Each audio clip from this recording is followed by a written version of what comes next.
막강한 장갑과 화력으로 무장한 티거나 펜저급의 전차에 비해 미군의 셔먼은 상대적으로 초라하게 느껴집니다.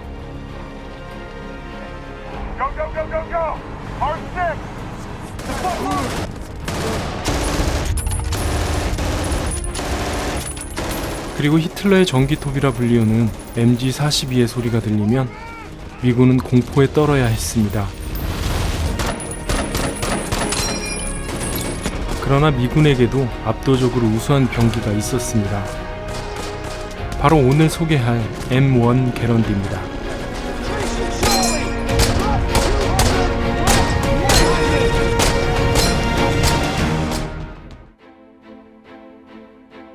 (1920년대) 초반 미 육군은 1차 대전부터 줄곧 써왔던 볼트 액션 방식의 스프링필드를 대체하고 반자동 소총을 확립하게 됩니다.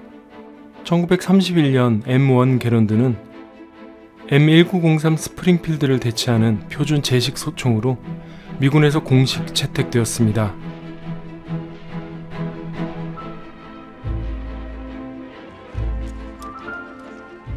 초기 게런드가 미군의 제식 소총으로 거듭나는 과정은 그리 순탄치만은 않았습니다. 가장 큰 난관은 스프링필드와 탄환 구경이 다르다는 것이었는데요. 당시 상당량의 스프링필드 탄환을 비축하고 있었던 미군은 별도의 총탄을 채택하는 것은 경제적으로나 여러가지 면에서 고민거리였습니다. 우여곡절 끝에 1933년 스프링필드 탄을 사용할 수 있도록 개량한 모델이 탄생하게 되고 실험을 거쳐 M1이라는 이름으로 제식화되어 1936년부터 양산에 들어갈 수 있게 되었습니다.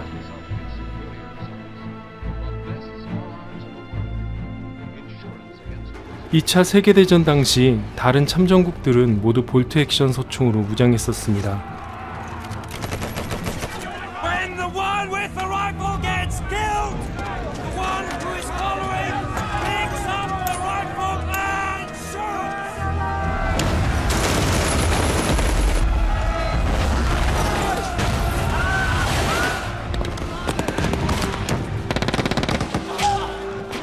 미군이 제식 반자동 소총을 도입한 건 획기적이라 할 만한데요.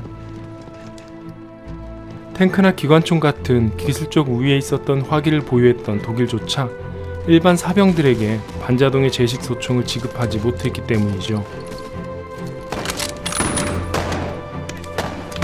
최초로 주력 보병과 전투부대에 반자동 소총을 지급한 미군은 개인 활약 면에서는 우위를 점할 수밖에 없었습니다.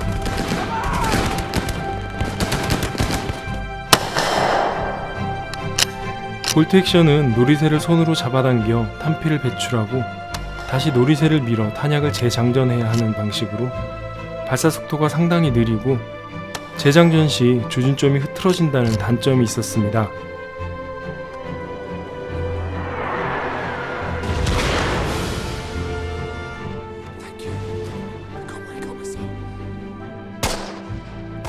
볼트 액션 방식 분당 발사 횟수가 15발 정도였고요.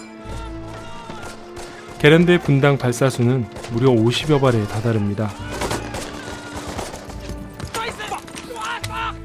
생사가 오고 가는 전쟁터에서 특히나 보병전에선 정말 엄청난 우위를 점하고 있는 것입니다.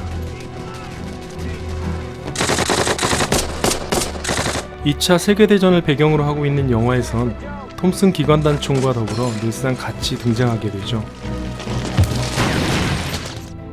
라인 일병 구하기에서 다른 분대원들은 모두 게런드를 무장하고 있지만 잭슨 이병은 볼트 액션 방식의 스프링필드를 들고 다니는 걸 볼 수 있는데요.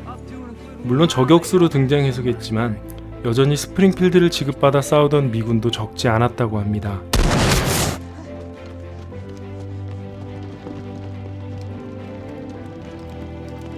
밴드 오브 브라더스의 한 장면인데요. 적의 측면을 홀로 파고들어 윈터스 소령이 대담하게 독일군을 향해 사격을 하는 장면을 볼 수 있죠. 만약 그가 소지한 소총이 스프링필드였다면 이런 대담한 사격을 하지는 못했을 것입니다.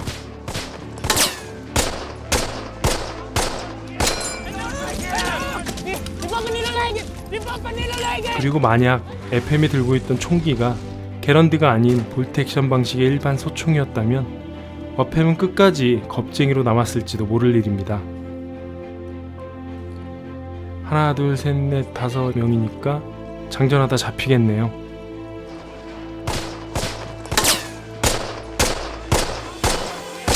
여덟 발을 모두 발사하면 꽤나 큰 소리로 클립이 튀어나오는데, 이 소리 때문에 근거리의 적이 알아채고 대응했다는 등 전쟁터에서 그런 소리를 듣고 대응했다가는 개죽음 당하기 십상이라는 등 아직까지는 설왕설래가 많습니다. 어쨌든 영화 속에선 게런드의 아이콘처럼 이런 소리가 나는 모습들을 자주 확인할 수 있었습니다.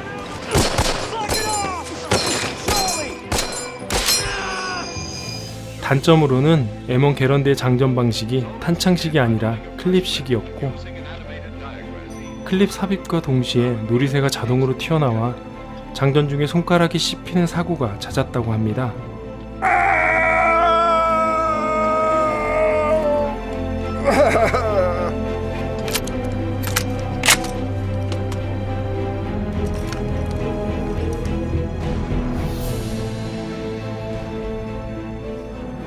2차 세계대전에서 연합군의 승리에 결정적인 역할을 담당했던 미군은 당시 주력 전투부대를 반자동 소총으로 무장시킨 유일한 군대였습니다. M1 게런드는 뛰어난 파괴력과 정확도를 지녔고, 볼트액션 소총과 비교할 수 없는 연사력 덕분에 화력의 우위를 보여주었습니다. 특히 대부분의 기존 소총보다 많은 8발의 장탄량은 뛰어난 장점으로 꼽히고 있습니다. 게런드는 볼트액션 방식의 소총에 비해 압도적인 우위를 점할 수 있었고, 거대한 2차 세계대전을 승리로 이끈 주역이라 해도 과언은 아닐 것 같습니다.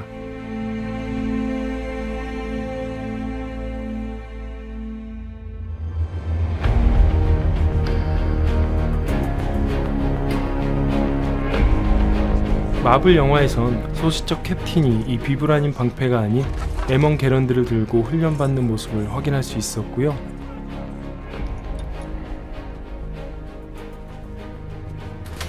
영화 그랜토리노에서 한국전쟁 참전용사로 등장하는 클린트 이스트우드는 극중 그의 에마 그랜토리노만큼이나 애지중지하는 M1 게런드를 소지하고 있습니다.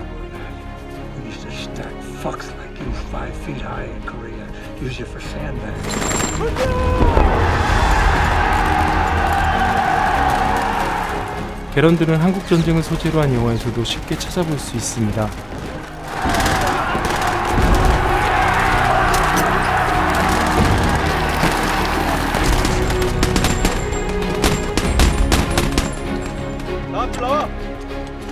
개인적으로 인상 깊었던 장면인데요. 영화 포화 속으로에서 게런드 소총만으로 무장하고 있던 학도병은 꽤나 쓸만한 전법을 구사한 것 같습니다. 1선이 탄약을 다 사용하고 뒤에서 2선에서 지원 사격을 해줍니다.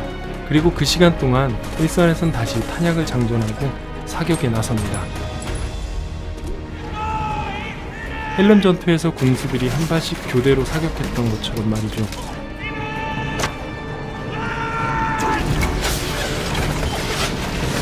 북한군의 기관단총이나 화력 좋은 무기에 소총만으로 잠시나마 대응하기엔 꽤나 좋은 선택이었던 것 같습니다. 물론 게런드가 아니었다면 불가능한 전술이었겠죠. 게런드는 베트남전에서도 일부 사용되었는데요. 영화 포레스트 검프에서 방위군의 어깨에 걸려있는 게런드를 확인할 수 있었고요. 의장대에선 아직까지 주로 게런드를 사용하고 있는 것 같습니다. 다크나이트에서 조커가 사용했던 이 총이 바로 게런드입니다. 그리고 다수의 영화에서 M1 게런드를 소지하는 모습을 볼 수 있었습니다. 기본 제식 소총이다 보니 전쟁 영화를 제외한 영화에서 창의적으로 사용된 예를 찾기는 힘들었습니다. 하지만 2차 세계대전 영화에서는 어김없이 등장 1순위 무기였죠. M1 게런드는 1936년부터 미국 스프링필드 병기창에서 무려 535만 정가량이 생산됩니다. 다음 시간엔 기타 참전국들의 볼트액션 소총들을 한번 살펴보도록 하겠습니다. 구독과 알람 설정을 해주시면 영상이 업로드되는 즉시 영상을 시청하실 수 있습니다. 그럼 지금까지 리플레이였습니다. 감사합니다.